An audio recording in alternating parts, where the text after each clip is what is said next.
see the new theorem, that is 7.6. It says that if two sides of a triangle are unequal, that means if you have AB as a smaller side and let us take AC to be the bigger side. Okay, this is just for an example.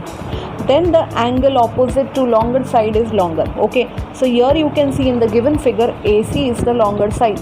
Okay, so the angle opposite to it is angle B. Okay, so this angle which is opposite to the longer side will be larger in measure.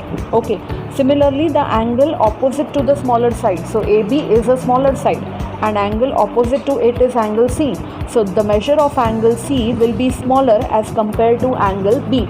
Similarly, we can take one example for triangle PQR. Now here we won't draw the figure, without figure we will understand.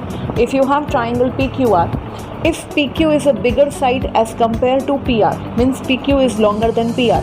So which angle will be opposite to PQ? It will be angle R. The measure of angle R will be greater than angle opposite to PR, that is angle Q. So angle R will have more measure as compared to angle Q. Okay, so this is theorem number 7.6. We have converse of this as theorem number 7.7. Now let us see the converse of the given theorem, that is theorem 7.7. It says that in any triangle the side opposite to the larger angle is also longer.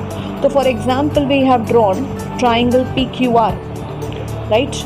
If you have triangle PQR this time, you can see angle Q, suppose it is equal to 70 degree and angle R is equal to 30 degree. So here we have angle Q is having greater measure as compared to angle R. So which is the opposite side to angle Q? It is equal to PR. So PR also will be greater as compared to side PQ. PQ is the opposite side to angle R. Similarly, randomly without drawing figure, if you are talking about triangle XYZ, and if I say angle Z is greater than angle X, now I hope you can give the answer which side will be greater than which side.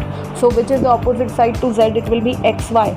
So measure of XY will be greater than measure of side YZ. Okay, so XY will be larger than YZ. Okay, so this is your theorem 7.7. Now let us understand theorem 7.8. It's given that the sum of any two sides of a triangle is always greater than the third side. So suppose I have any triangle ABC. Suppose measure of angle side AB, length of side AB is equal to 3, BC is equal to 4 and AC is equal to suppose 2. So addition of any two sides, so this 3 plus 2 will be always greater than the third side, that is 4. Same way 3 plus 4 is greater than 2. Same way 4 plus 2 is also greater than 3. So we can in general write AB plus BC will be greater than the third side AC. Similarly, AC plus BC will be greater than AB. Similarly, AC plus AB will be greater than BC. That means addition of any two sides will be greater than the third side. So randomly, suppose if I am giving you, there is one triangle having the measures of three sides as 5, 5 and 10. It is an isosceles triangle. So you can just make out, because 5 plus 5 is not greater than 10. It is equal to 10. So here we do not have this result that 5 plus 5 is not greater than 10.